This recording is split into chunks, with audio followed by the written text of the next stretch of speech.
Hello, I'm Jane, lovely to see you. Today I'm going to talk to you about the state of flow, artistic flow specifically. As humans, we are designed to work in the state of flow because it's when we produce our best work, when we can concentrate the best, and when we enjoy ourselves the most as well. So today I thought I'd explain to you what the seven characteristics are of flow and how to achieve that state. And at the same time, I'll show you the process from beginning to end of one of my latest paintings. Just gonna have blue hair. Blue, purple and red hair.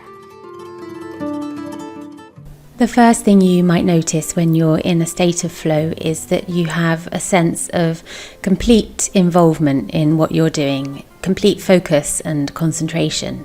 You no longer notice what's going on around you, and you're able to focus clearly and with little effort over extended periods of time.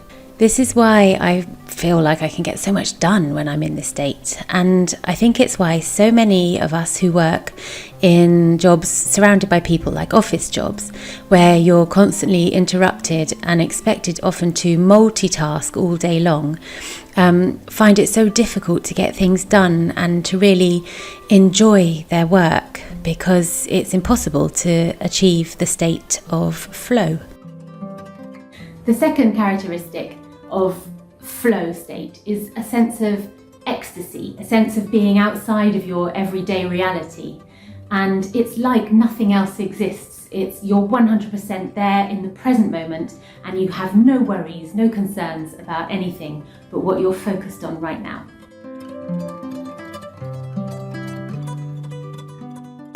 Probably the best aspect of being in the flow state is the motivation that comes with it.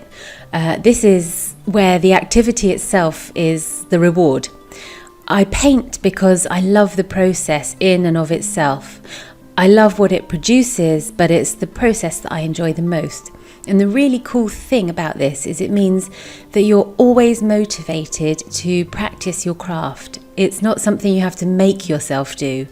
As it's such a pleasure, you do it willingly, and you just get better and better over time, hopefully.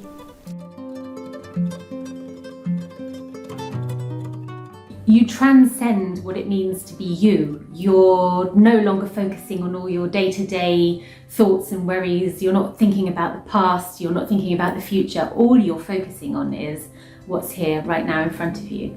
And it's a source of pure happiness for people when they get into this state. Another great aspect of the flow state is the inner clarity and the confidence that comes with it. When you're in this state, you don't worry about the outcome of what you're doing. You believe in the process, and you know that you trust that you can achieve a satisfactory outcome. I did read one study that said you need to have been practicing whatever it is that you do on a regular basis for around 10 years before you can actually achieve the state of flow that we're talking about today. I've been painting for over 10 years now, and I remember back when I began, it wasn't something I experienced, and it's only been more recently that I've started to feel it. But I don't think that 10 years is necessary. It depends how often you practice your skill, but I think you can achieve the state of flow much quicker than that. Now, this characteristic happens to me as an artist once I've been painting for usually around 10 minutes or so, and it's a sense of timelessness that I very often don't realise how much time has passed, and your sense of measuring time changes when you're in the flow state. You no longer think about things like looking at your watch, what you've got to do later on, whether you need a drink, whether you're hungry. All of these things go out of your mind. When something either disturbs you or you come out of the flow state for any reason and you look at the time, it's often really hard to believe that so much time has passed. You would swear, if anybody asked, that you'd only been at it for half an hour or an hour maximum, and sometimes you've been doing it for like 3 or 4 hours without even feeling tired or that you need a break.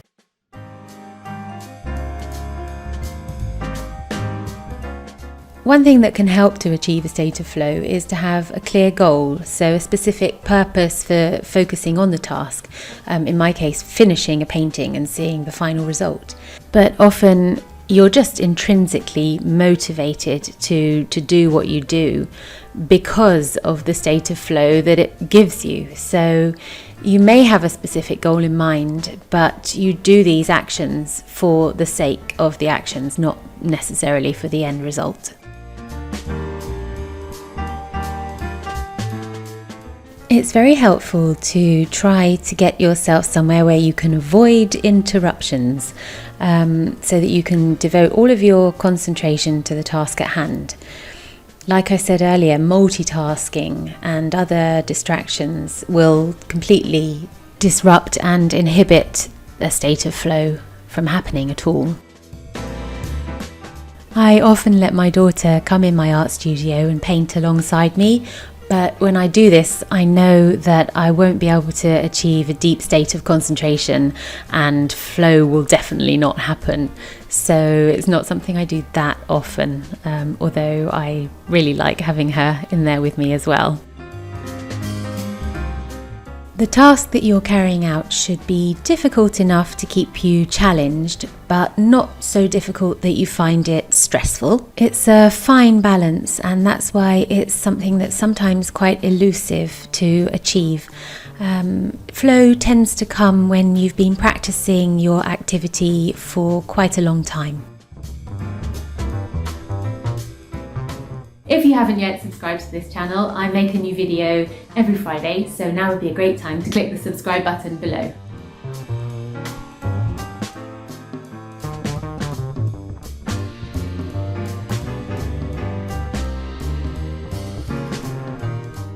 It's good to stretch yourself slightly outside of your comfort zone. I know that when I'm working on a particularly challenging painting or portrait, I find that I achieve the state of flow more easily because of the level of difficulty.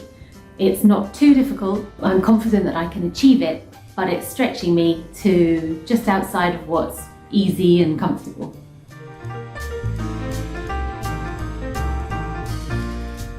Thank you so much for watching. I really hope you found this video helpful and useful. Let me know in the comments below if you have managed to achieve the flow state with your activity, and how does it feel? Does it make a difference when you are in the flow state and making something or not? And let me know. Thank you so much for watching. Have a fantastic week. Be creative, go out there, make stuff, share it with the world, and I'll see you again next week. Bye for now.